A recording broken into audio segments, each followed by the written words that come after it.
The moment Emily stepped out of the dusty rental car and onto her father's lawn, she already knew she had made a mistake coming back. The Texas heat pressed against her skin like fire, the smell of burned burgers and lighter fluid hanging thick in the air, while laughter echoed across the backyard. Relatives crowded around picnic tables, neighbors held cold beers near the grill, and country music drifted lazily from old speakers. It looked like the perfect family barbecue from the outside. But the second her father spotted her standing near the driveway, with an old military duffel bag over her shoulder, his face twisted into the same familiar smirk she had spent her whole life trying to forget. Instead of greeting her after years away overseas, he shouted loud enough for everyone to hear, "The bus stops that way." The entire yard burst into awkward laughter. Emily forced herself not to react, even as humiliation burned through her chest. Some people laughed because they were uncomfortable.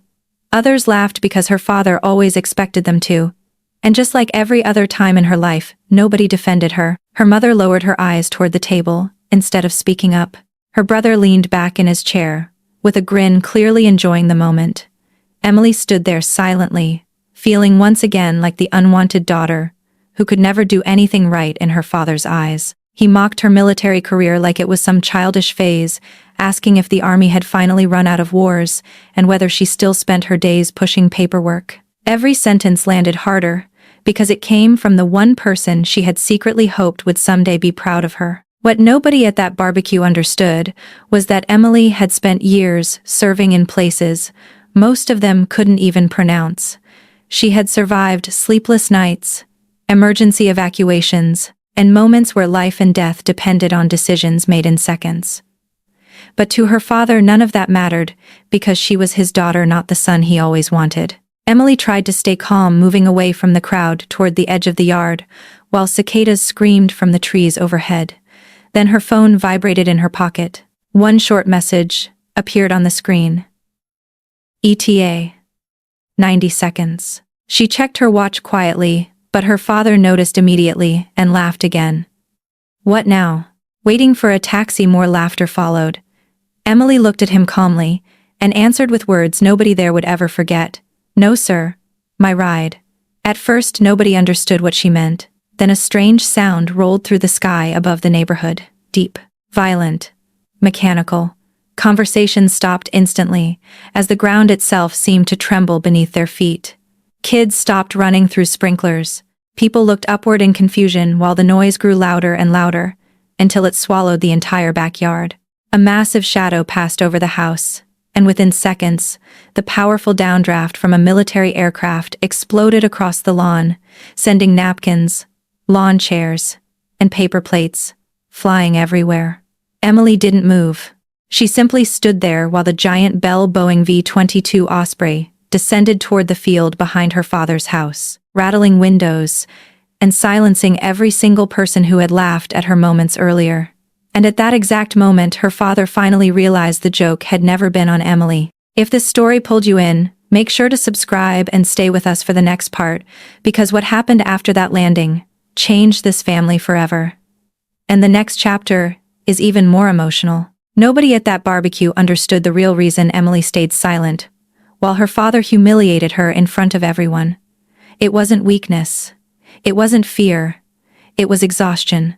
Because after spending her entire life fighting for one man's approval, she had finally learned that some people will keep moving the finish line no matter what you achieve. While relatives laughed around the grill, and beer bottles cracked open under the blazing Texas sun, Emily stood there carrying memories heavier than anyone in that yard could imagine. Her father kept talking loudly, making little jokes about the military, asking if she was finally done playing soldier. Every word sliced deeper than he realized, because he had been saying the same thing in different forms for years. When Emily first talked about joining the military after the attacks that changed the country forever, her father reacted like she had betrayed the family. He told her women didn't belong in combat, said war was for men, said no daughter of his would ever survive that world. But Emily joined anyway, and from that moment forward a silent war began inside their home. Every achievement she earned only seemed to make him colder. When she completed officer training, he barely acknowledged it. When she deployed overseas, he acted irritated instead of worried. When medals arrived in the mail, he never asked what they were for. To him, None of it counted because she had stepped outside the version of womanhood he believed in. Meanwhile, her brother Jake could fail over and over again, and still be treated like the pride of the family. Jake bounced between jobs, borrowed money constantly, and made reckless choices that everyone quietly excused. But Emily, the daughter serving overseas under conditions most people could never survive, was still treated like the disappointment. That contradiction slowly carved something painful inside her over the years. The hardest part wasn't the insults themselves. It was watching her mother stay silent every single time. Emily remembered sitting at the kitchen table years earlier, filling out military paperwork, while the television replayed images of smoke and destruction over and over. Her mother twisted her hands nervously, while her father stared at the forms like they personally offended him. "You are not joining the military," he said flatly. Emily looked him directly in the eyes and answered quietly, "I already did." That sentence changed everything between them. From then on, every conversation felt tense. Every holiday became uncomfortable. Even phone calls home started sounding like obligations instead of family. Yet somehow Emily kept trying. She mailed postcards from overseas, sent Christmas gifts every year, called whenever she could between deployments. Deep down, she still hoped one day her father would finally say the words she had needed her whole life, "I'm proud of you." But that moment never came. Instead, she returned home to hear him mocking her in front of strangers, like none of her sacrifices mattered. Standing at the edge of the barbecue that afternoon, Emily watched her father laugh with the same confidence he always had. He believed he understood who she was, believed she was still the little girl he could embarrass whenever he wanted. What he didn't know was that his daughter had already survived things far more terrifying than his approval. She had worked through sleepless nights during dangerous evacuations. She had watched soldiers carried onto helicopters bleeding and broken. She had comforted families shattered by loss while carrying her own pain silently inside. War had changed her. Not into someone cruel, but into someone who no longer feared being underestimated. And as the strange vibration began rolling through the sky above the neighborhood, Emily slowly lifted her eyes toward the horizon while everyone else kept laughing. Because unlike the people around her, she knew exactly what was coming next. If you want the next emotional part of this story, comment number 2 below. And stay with us for the continuation. Emily had stopped trying to explain herself to her family a long time ago. That was the most painful part. Not the insults, not the jokes, not even the humiliation at the barbecue. It was the realization that the people who were supposed to know her best had never truly wanted to understand her at all. While her father laughed near the grill, and her brother entertained relatives with sarcastic comments about her important Pentagon desk job, Emily stood quietly near the fence, staring out beyond the neighborhood, carrying memories nobody there would ever be able to imagine. To everyone else she looked calm, controlled, maybe even distant.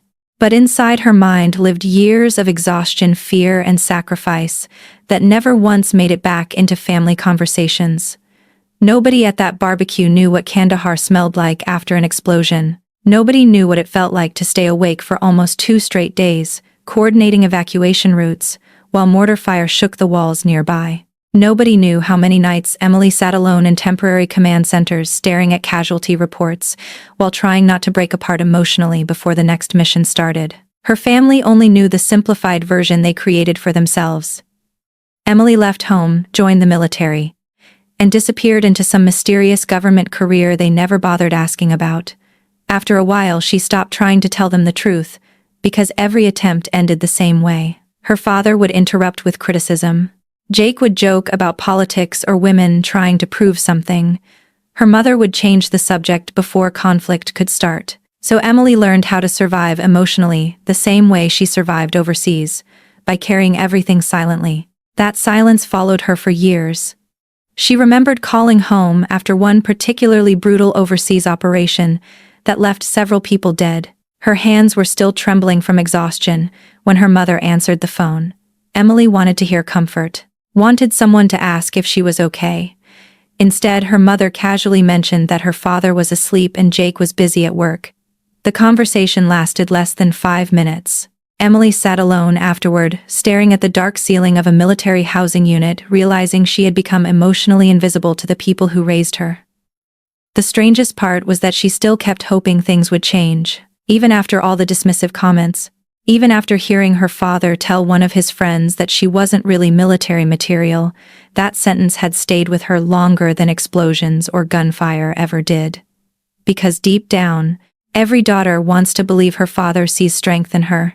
Emily never stopped wanting that, no matter how successful she became. Standing near the fence that afternoon in Texas, she could hear laughter behind her, while cicadas screamed from the trees overhead. The heat pressed heavily against her back, but it was nothing compared to the emotional weight she carried every time she returned home.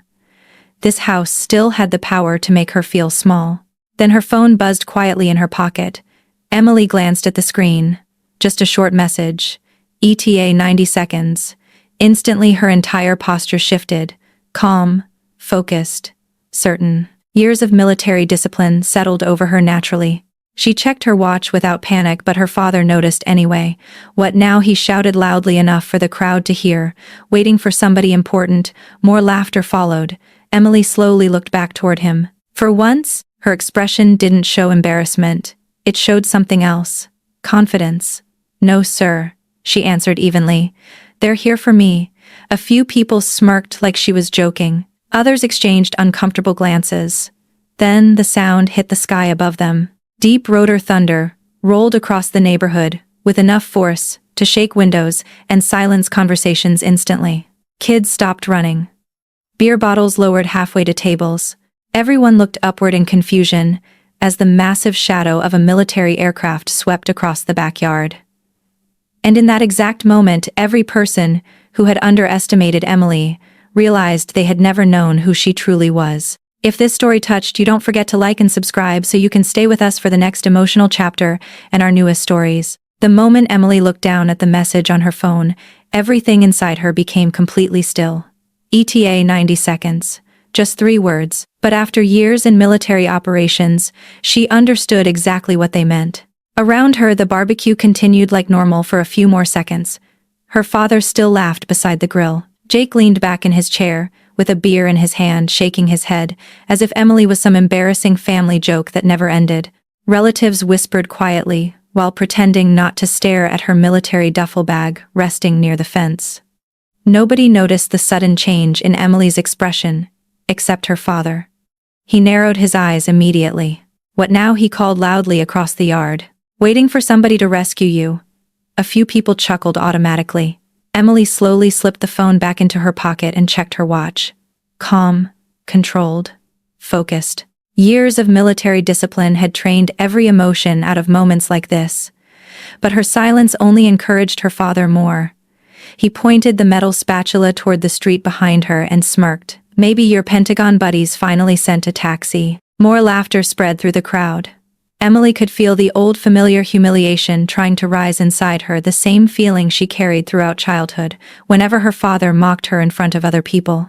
But something was different now. She no longer needed his approval, badly enough to break under it. She looked directly at him, her voice low and steady. No, sir, she answered. My ride is already here. That sentence confused everyone. Jake laughed first, almost choking on his beer. Your ride, he repeated mockingly. What are you expecting, some secret government limousine? Emily didn't respond. She simply lifted her eyes toward the bright Texas sky beyond the rooftops. Then it came. At first, the sound was so low that people barely noticed it. A distant vibration, deep and mechanical, like thunder trapped somewhere underground. Conversations slowed little by little as the noise grew stronger. Her father frowned slightly and glanced toward the sky. One of the children stopped running through the sprinklers and looked upward. Even the country music playing near the patio suddenly seemed tiny beneath the growing roar. Within seconds, the sound became impossible to ignore. The air itself seemed to shake. Beer bottles rattled against tables. The windows of the house vibrated softly. Someone whispered nervously, "What the hell is that?" Emily remained perfectly still, but inside her chest, years of training had already taken over. She recognized the sound instantly. Rotor blades. Heavy military rotors approaching fast. Then the shadow swept across the backyard. The sunlight disappeared for a split second as something massive passed overhead. Women grabbed their hats as powerful wind slammed across the lawn. Paper plates flew into the air. Lawn chairs tipped backward. Smoke from the grill spiraled violently into the sky. Several people screamed in shock as the deafening thunder exploded directly above them. And descending over the neighborhood, like something out of a war movie, was a giant bell-bowing V-22 Osprey. The aircraft hovered low enough to shake the ground beneath their feet, while dust and grass blasted across the yard in every direction. Children cried. Neighbors ran outside their homes. Phones appeared instantly, as people started recording from across the street. But Emily never moved. She stood there calmly, while the aircraft lowered itself onto the open field behind her father's property, with terrifying precision. Her father's face drained of color so quickly it looked unreal. The same man who had mocked her only moments earlier now stared at the military aircraft in complete disbelief. Nobody laughed anymore. Nobody even spoke. Because in that moment, everyone realized Emily hadn't been pretending. She hadn't exaggerated her life. She hadn't lied about her importance. And as the giant aircraft settled onto the grass beneath the burning Texas sun, her father finally understood something that terrified him more than embarrassment. He had spent his entire life underestimating his own daughter. The instant the bell-bowing V-22 Osprey touched down behind Frank Carter's backyard, the entire neighborhood fell into stunned silence. Just minutes earlier, people had been laughing at Emily like she was some awkward family embarrassment standing alone beside the fence with a worn military duffel bag. Now nobody was laughing anymore. The massive aircraft crouched on the grass, like a steel beast, beneath the blazing Texas sun, its rotors still spinning hard enough to bend tree branches sideways and send waves of dust rolling across the yard. Napkins clung to fences. Patio chairs lay overturned near the grill. Smoke from burned burgers drifted through the air, while everyone stared in complete disbelief. Emily stood perfectly still through all of it, calm, focused, almost emotionless. That terrified her father more than the aircraft itself, because for the first time in his life, he realized his daughter belonged in this world of authority and command far more naturally than he ever understood. The rear hatch of the Osprey slowly lowered with a heavy mechanical sound that echoed across the neighborhood. Every person nearby leaned forward, instinctively unable to look away. Across the street, neighbors stood frozen in their driveways, with phones raised high, recording everything. Children hid behind their parents, while whispering nervously. Even Jake looked pale now, gripping his beer bottle so tightly his knuckles had turned white. Then two figures appeared inside the aircraft. Both officers wore immaculate military uniforms that instantly changed the atmosphere in the yard. One was a Marine colonel, with ribbons lined across his chest. The other wore Air Force blue, with silver insignia, reflecting sunlight sharply into the crowd. The moment they stepped down onto the grass, the energy shifted completely. These were not ordinary soldiers. These were men accustomed to command the kind of people who entered rooms and expected silence automatically. Emily's father unconsciously straightened his posture the second he saw them approaching. Years of pride and ego suddenly seemed very small beneath the weight of real military authority walking directly across his lawn. The officers ignored everyone else. They didn't look at Frank, didn't acknowledge Jake, didn't care about the dozens of stunned relatives standing around the barbecue. Their eyes stayed fixed on Emily alone. With every step they took toward her, confusion spread deeper across the faces in the crowd. One of Emily's cousins quietly whispered, "Who exactly is she?" Nobody answered because nobody knew anymore. The Marine colonel stopped directly in front of Emily and raised his hand sharply in salute. The Air Force officer immediately did the same. "Ma'am," the colonel said firmly above the fading rotor noise, "apologies for the delay." Emily returned the salute with practiced precision, her expression never changing. "Understood, Colonel." The entire yard froze. Frank Carter physically stepped backward like the air had been punched out of his lungs. Jake blinked repeatedly, staring between Emily and the officers in disbelief. Their mother grabbed the edge of the picnic table to steady herself. Nobody could process what they were seeing. The daughter who had spent years being mocked at family gatherings was now being saluted publicly by high-ranking military officers in front of the entire neighborhood. Frank tried forcing out an awkward laugh, desperate to regain control of the moment. "All right," he muttered loudly. "What exactly is all this supposed to mean?" The colonel turned toward him briefly, his face polite but unreadable. Then he looked back at Emily instead, as though Frank barely existed. "We've been ordered to return you to Washington immediately, ma'am." Washington? The word hit the crowd like another explosion. Jake stared openly now. "Wait," he said slowly. "You mean this thing came here?" For her, the Air Force officer answered calmly. "Yes, sir." Silence crashed over the yard again. Frank Carter looked around at the neighbors, staring from across the street at the relatives, suddenly avoiding eye contact, at the military aircraft destroying the illusion he had built about his daughter for years. And in that crushing moment beneath the burning Texas sky, he realized something he never thought possible. Emily had become someone important, without his permission. The moment the two officers saluted Emily in front of everyone, something inside Frank Carter visibly shattered. For years, he had controlled every family gathering with his loud voice, his opinions, his constant need to remind people that he was the man everyone should respect. But now, standing in the middle of his own backyard, beneath the deafening shadow of a military aircraft, he suddenly looked small, powerless, confused. The Marine colonel stood directly in front of Emily with perfect posture, while the Air Force officer waited beside him, both treating her with a level of respect nobody in that neighborhood had ever seen before. Emily returned the salute calmly, as though this was completely normal for her. And somehow that made the moment even more shocking. Her father stared at her with widening eyes, trying desperately to understand how the daughter he spent years mocking had become someone important enough for high-ranking officers to answer to. Around them, the barbecue had transformed into complete silence. Even the people who usually defended Frank didn't know what to say anymore. Jake finally broke first. "Okay, seriously," he muttered, nervously pointing toward the aircraft behind them. "What the hell is going on?" The Air Force officer glanced toward him politely. "Ma'am has been requested back in Washington immediately." Jake blinked hard. Requested by who? Neither officer answered directly. They didn't need to. The tension in their expressions said enough. Emily picked up her duffel bag slowly while the downdraft from the Osprey still stirred dust across the ruined lawn. Her father suddenly stepped forward. "Hold on," he snapped, his voice strained. "What exactly do you even do?" For the first time all afternoon, there was no mockery in his tone. No sarcasm, just genuine confusion. Emily looked at him quietly for a few seconds before answering. "I oversee coordination teams connected to military family evacuations and international extraction operations." Nobody in the yard moved. Most of them barely understood what those words meant, but they understood enough to realize this was far beyond a simple office job. Her mother looked pale, now gripping both hands tightly together, near her chest.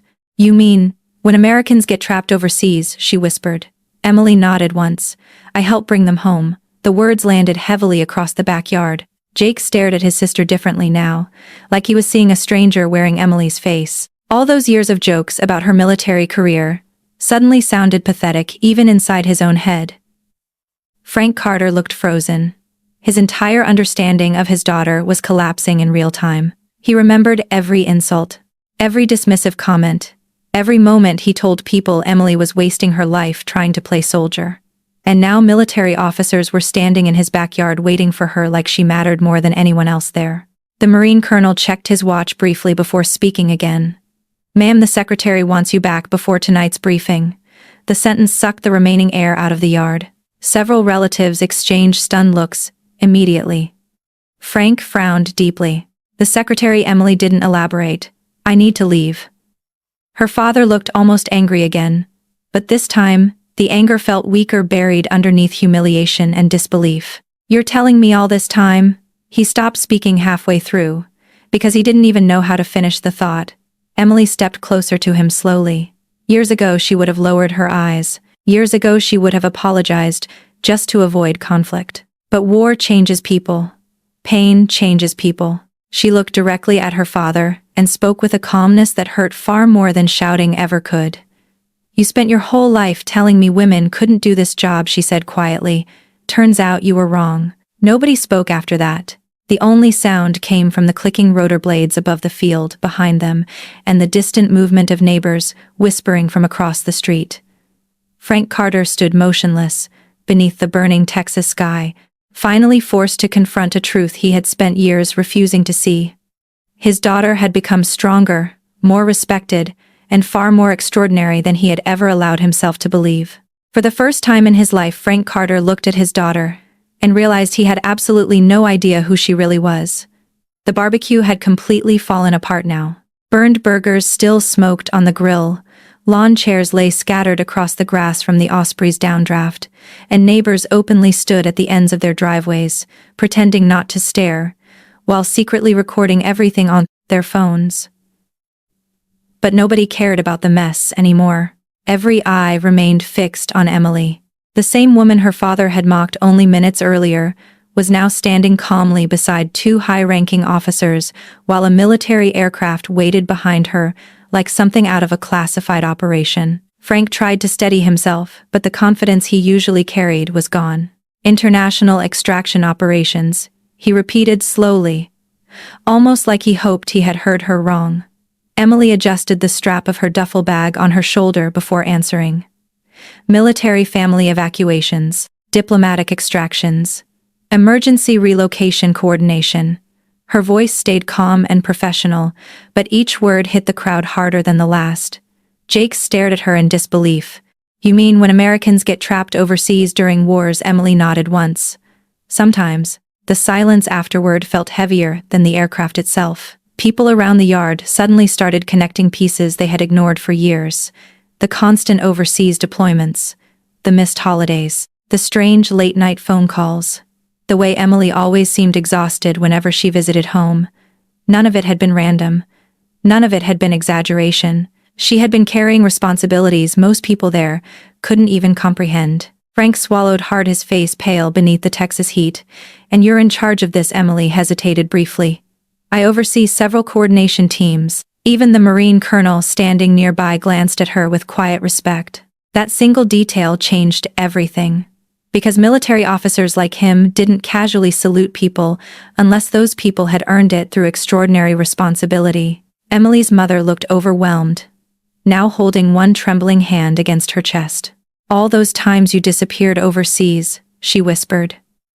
"You were helping people escape." Emily looked toward her gently. "Families, children, embassy personnel, sometimes entire groups trapped in dangerous zones." Her mother's eyes filled instantly with tears. Frank looked away, unable to meet his daughter's eyes anymore. For years he had dismissed her career as some glorified office position, because the truth never fit the version of reality he wanted. In his mind, women didn't lead operations. Women didn't command respect from military officers. Women certainly didn't become the kind of person the government rushed military aircraft to retrieve. But reality was standing directly in front of him now, impossible to ignore. Jake let out a nervous laugh that sounded almost embarrassed. "Jesus, all this time Dad kept calling you a paper pusher." Emily gave the smallest shrug.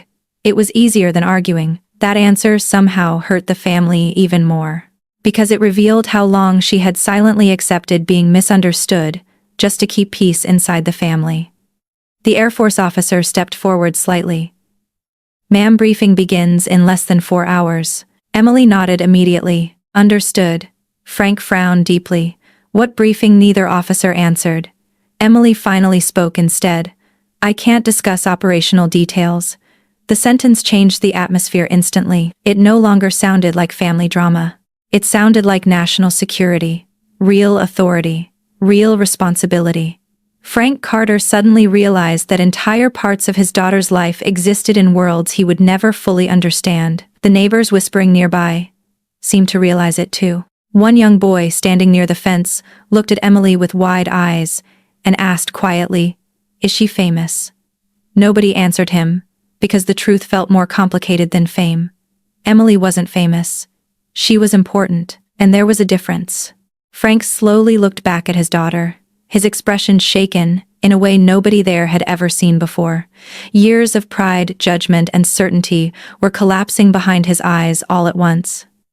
For the first time, he wasn't looking at Emily as the stubborn daughter who disappointed him. He was looking at a woman who had quietly become extraordinary while her own family failed to notice. And somewhere behind the shock and humiliation rising inside him, another emotion finally began to appear: regret. If this story moved you, don't forget to subscribe and stay with us for the next emotional chapter, because the hardest conversation between Emily and her father is still coming. For years, Emily imagined what it would feel like to finally confront her father. She pictured angry speeches during sleepless nights overseas. She replayed old memories while sitting alone inside military transport planes, crossing dark oceans before dawn. Sometimes she imagined screaming at him for every insult he ever threw at her.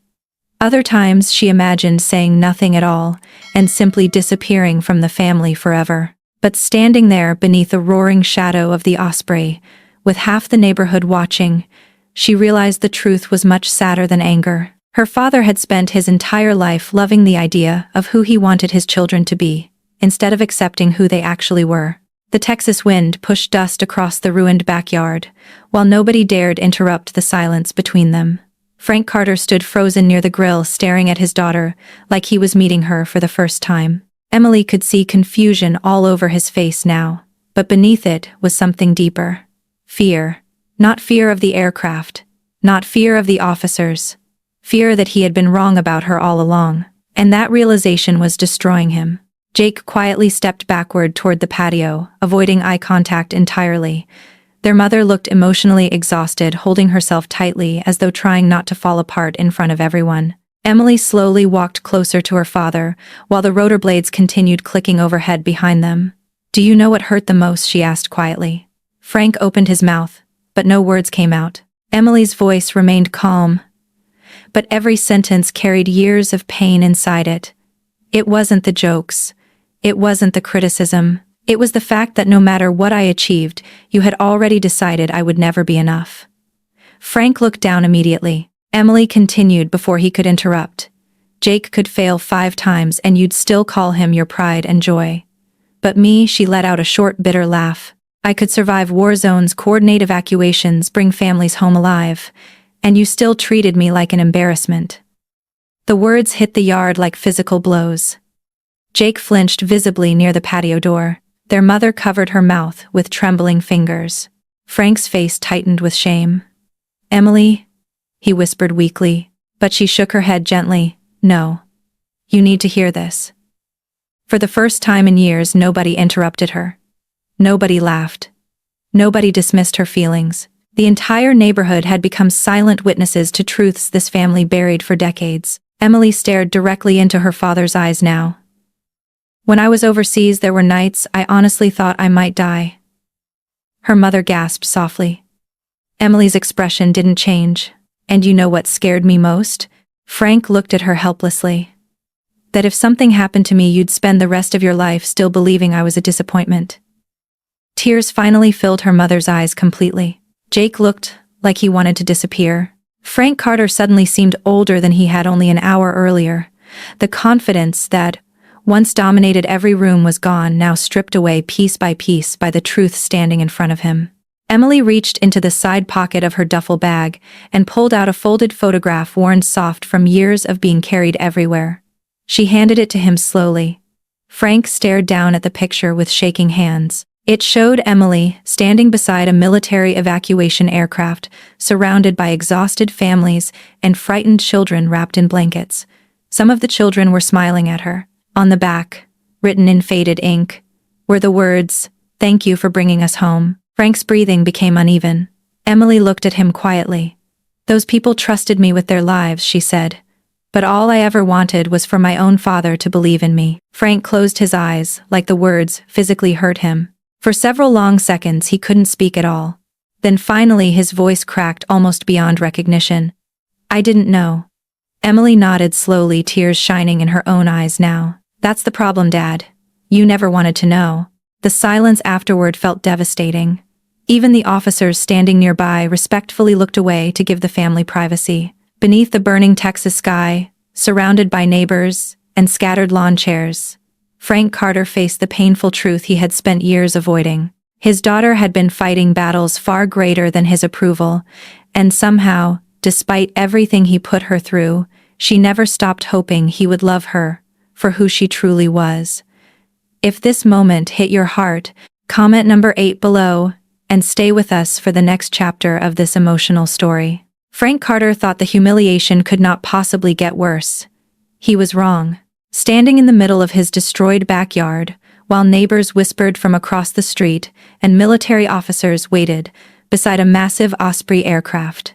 He already felt like the ground beneath him had disappeared.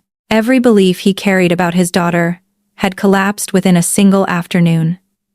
But Emily still hadn't told him the truth that would break him completely. The Texas heat pressed heavily over the silent yard, while dust slowly settled across overturned chairs and scattered paper plates. Nobody moved. Nobody even pretended to continue the barbecue anymore. All attention remained locked on Emily as she stood facing her father with years of buried pain in her eyes.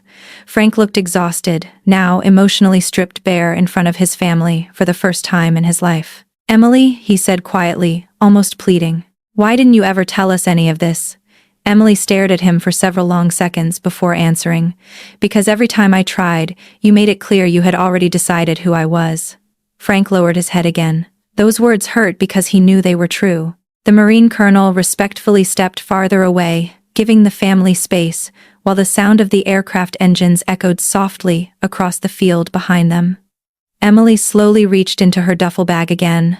This time, she pulled out a thick envelope, folded at the corners, from years of carrying it around untouched. Frank frowned, slightly confused. Emily held the envelope carefully in both hands before walking closer to him. "There's something else you should know," she said softly. Frank looked up. Emily handed him the envelope. His hands trembled slightly as he opened it. Inside were stacks of official documents, bank statements, loan records, and property papers. At first, none of it made sense to him. Then his eyes suddenly stopped on one particular line near the bottom of the page. "Paid in full." Frank's breathing caught instantly. He flipped through the papers faster now, panic rising across his face. Mortgage statements, payment transfers, years of financial records, and every single payment traced back to Emily. The entire yard remained frozen, as realization slowly destroyed what little composure he still had left. "No," Frank whispered shakily. "No, this can't be right." Emily's voice remained calm. The house was almost foreclosed 6 years ago. Frank looked at her like he couldn't understand the language she was speaking anymore. Emily continued quietly. "Jake didn't know. Mom didn't know either." Her mother stared at the papers in horror, now tears immediately filling her eyes again. Frank's fingers shook violently as he held the documents. "You paid this," Emily nodded once. "Every month." The silence afterward felt unbearable. Frank suddenly remembered all the years he complained about money during phone calls. All the nights he stayed awake, terrified of losing the house that had belonged to the family for decades. He remembered how mysteriously the bank stopped calling, how the overdue notices suddenly disappeared. He had convinced himself things simply worked out somehow, but now the truth stood directly in front of him. His daughter saved the family home, while he spent those same years mocking her career. Jake looked physically sick, now staring at Emily in disbelief. "Why would you do that after the way he treated you?" he asked quietly. Emily finally looked away for the first time all afternoon. Her voice cracked slightly when she answered. "Because despite everything, this was still home." Her mother broke down crying immediately. Frank looked completely shattered.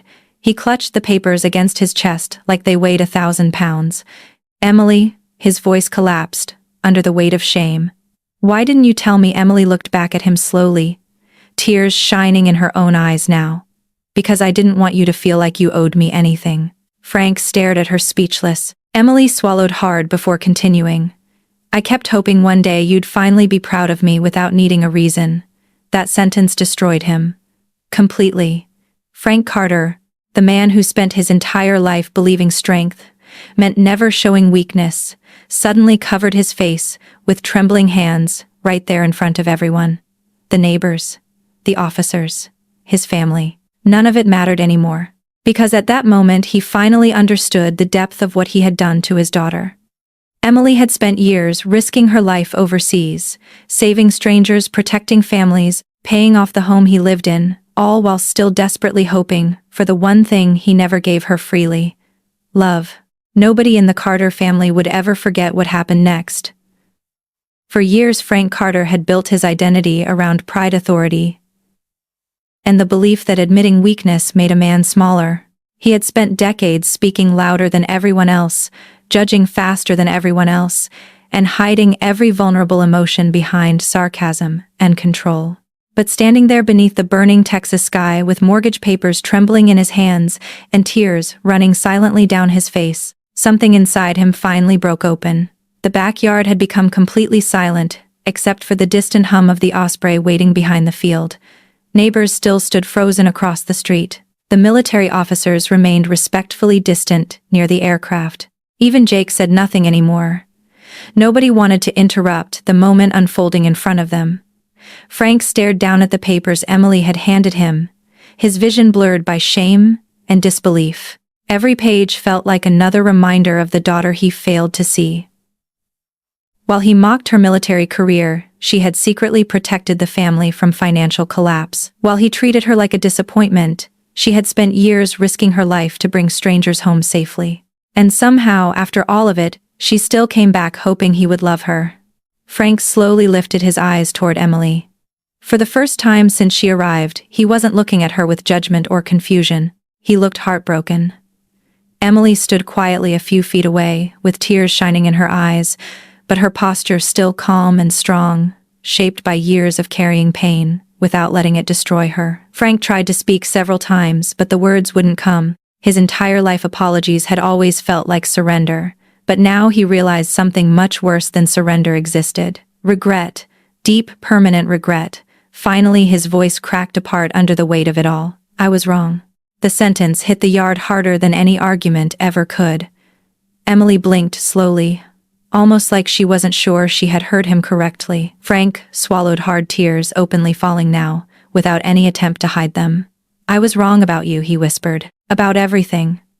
Their mother covered her mouth again, crying openly now, beside the overturned patio chairs. Jake stared down at the grass, unable to look at either of them. Frank took one shaky step forward, then another. Every movement looked difficult, like pride itself was physically fighting against him. When he finally reached Emily, he stopped directly in front of her with trembling hands. You spent your whole life trying to make me proud, he said weakly. And I spent my whole life failing you. Emily's lips trembled slightly.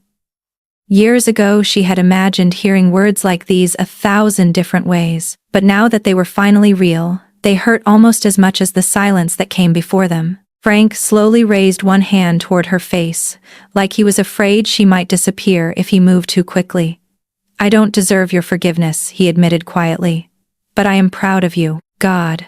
I have never been more proud of anyone in my life, Emily broke then. Not dramatically. Not loudly. Just years of buried hurt, finally collapsing inside her all at once. Tears rolled down her cheeks as she stepped forward and wrapped her arms around her father, for the first real embrace they had shared in years. Frank held her tightly, his shoulders shaking while decades of regret poured out silently between them. Around them nobody spoke. Even the officers near the aircraft respectfully turned away, because everyone there understood they were witnessing something bigger than military rank or family conflict. They were watching a father finally see his daughter clearly for the very first time. After several long moments, Emily slowly stepped back and wiped her tears. The colonel near the Osprey gave her a respectful nod, reminding her it was time to leave. Emily picked up her duffel bag once more. Frank looked terrified suddenly, like he wasn't ready to lose her again. But before she turned away, he did something nobody expected. Frank Carter stood tall beneath the Texas sun and raised his hand in an awkward but sincere military salute toward his daughter. Emily froze. So did everyone else. The man who once mocked her for wearing the uniform was now saluting her with tears still on his face. Emily returned the salute softly before walking toward the waiting aircraft. As the Osprey lifted into the sky, moments later, Frank remained standing in the middle of the ruined backyard, watching his daughter disappear into the horizon, finally understanding that the strongest person in the family had been Emily all along. If this emotional story touched your heart, don't forget to like and subscribe, so you never miss the next powerful chapter and our newest stories.